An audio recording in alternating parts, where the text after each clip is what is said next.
Nancy Piper, Gladys Joy Tranter, names that are well known down east now. And I know they get a great kick out of it, and they whenever we've met, they've got a great kick out of talking back to the days when they first participated in radio drama. And we used to rehearse downstairs in the basement of the telephone building, and then we'd have to work out sound effects. No recorded sound effects in those days, so we relied on theater sound effects.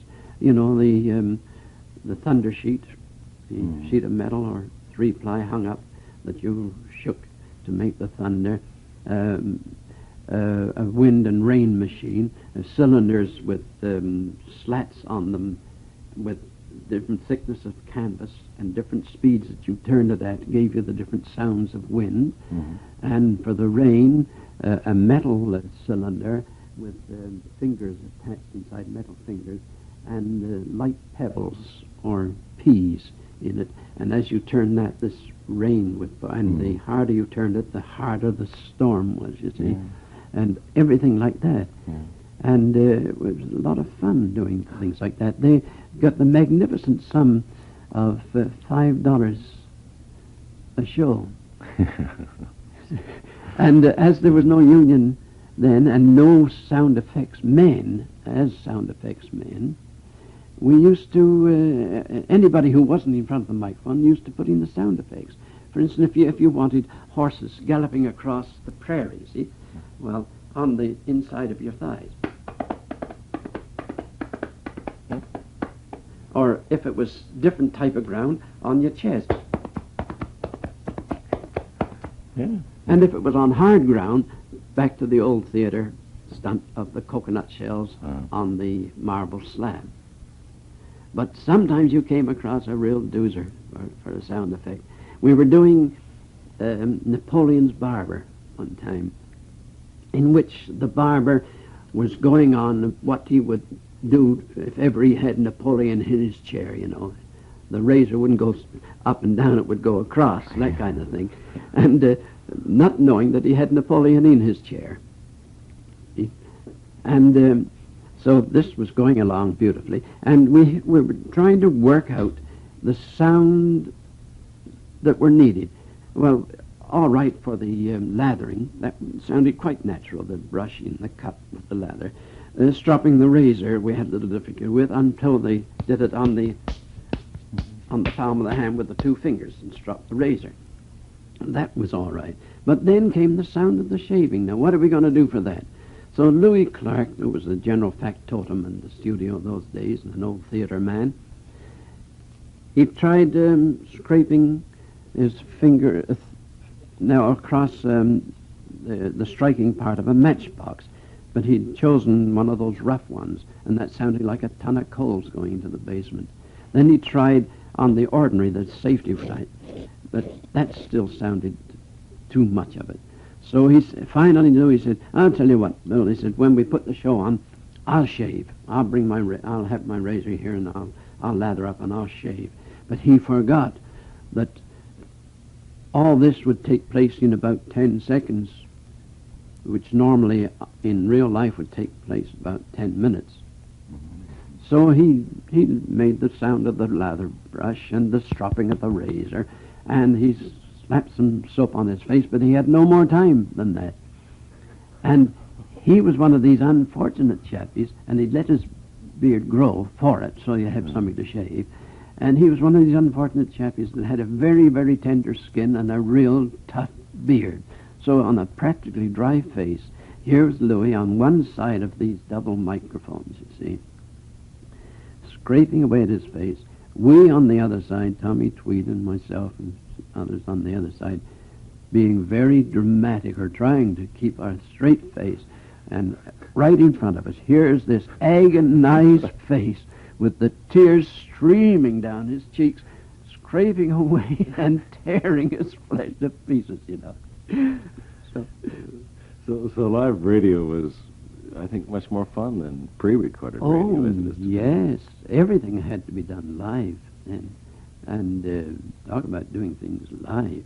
There was no chance for a second innings. one of the things, for instance, where you could cut out today happened. You know, in the early days, when there was a provincial election, used to have a lot of people come on the air giving 5-minute talks on why you should vote for them. And you'd have 5 or 6, one after the other, you see, in this time allotted. And you'd put a record on in between each one while you got one out of the studio and got another one in and explain where to stand in front of the microphone. And you would play a recording in between. Well, I got one chappie on there, and he was going over his time. I gave him the cut sign. It made no difference. And finally, I got him off the air, but I didn't have time to go back to the announce table and then look and see what number to announce next. So I signaled the spin to the operator inside. And instead of putting on the next record, he just flipped over the record that was on the table. And after this impassioned speech, why I should vote for this man, out through the loudspeaker came the popular song of the day, I Know You're Lying, But I Love It. How was your change over to television? How was your reaction there? It came about quite naturally. And, of course, that was a big thrill to be in on the earlier productions of television, and took part in a number of plays. I think the first thing I did was in a script written by, what's her name, Miss Bear, you know? Mary Liz Bear? Mary Liz Bear, Mm-hmm. on Prairie Winters. And I portrayed one of the real old-timers, a man named Hall, who had so many Christian names in front of it, they called him Alphabet Hall, the man who built the first grist mill on the Red River. Mm-hmm. And I had the privilege of playing that part. Those were in the days when television was live again. Live, yes. No retakes. No retakes. It was all live. And you really had to have your lines down and your movements down. So. And of course, today you're still involved with drama. Matter of fact, yes. You're in a drama coming out at Christmas time. Yes, I was fortunate to be chosen to in a principal role in the movie A Gift from Maggie, produced by Don Williams. We completed it in the first week in January. It's an hour-long color movie, and will be shown as a special on Christmas Day. And I consider myself very fortunate in being in the cast of 2 of the award-winning pictures. The Death of a Nobody, that took the Wilderness Award, and in that one for the School and Education and Health Department that won the award down the Ohio Film Festival, Who Me Never, on the dangers of cigarette smoking. So I consider myself very fortunate in having a part in those. And last summer, I was fortunate enough to have the role of Sir George Simpson in a documentary on Lower Fort Garry for the National Film. So you're still very active then? Still very active, and still hoping for more. One of the longest-running radio series, I believe, on the prairies was a daily serial called The Jacksons. Yes, on the farm broadcast. And I had the pleasure of being the announcer, a very young announcer, for the last show in that series. And at that time, I can remember that The Jacksons were, I think, very well loved by all. Were they I not? think it was very, very popular. The scripts were beautiful. As a matter of fact, I think, this may hurt some people along the line, but I've spoken to people in different parts of Canada and visited the studios, and they all felt that the scripts written for the prairie region of the farm broadcast were the best written scripts of the bunch. And I was fortunate enough to have the role of Old Man Whitney for 11 years. I enjoyed that because it was such a lovely old man to get, to portray. He was hard of hearing, and for a long time they couldn't get him to have a hearing aid, although he was hearing things they didn't want him to hear.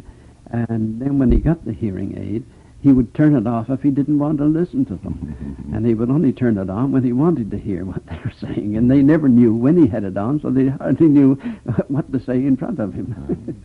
There are a lot of people, and I think myself among them sometimes, on certain plays and dramas, can get more out of a radio drama than out of a TV drama. The imagination. Yes, the imagination's there. The scene is set, and the meaning's conveyed to you by sound alone, and you can fill in your own background. Whereas often, and I think this is a fault with some radio, TV productions, often there's so much busy in the scene that your attention is spread, and you lose the concentration that you get through radio on the main characters and the real story. That I think often your attention is dissipated by the setting or the excessive action. If you were to compare the three, radio drama, TV drama, or on stage, what would you choose? Ah, now that's a tough one. I like them all. No matter whatever medium I'm working in, I enjoy it. But there is something, oh yes, there is something to be said for a face-to-face with an audience on stage. When you can see and feel their reaction and know whether you are succeeding or failing. And so you can correct yourself as you go along. And then there's a terrific satisfaction. There is harm in all of us, you know. There is this terrific satisfaction when, if you're lucky and if you've done the job, there is a terrific satisfaction in taking a curtain call.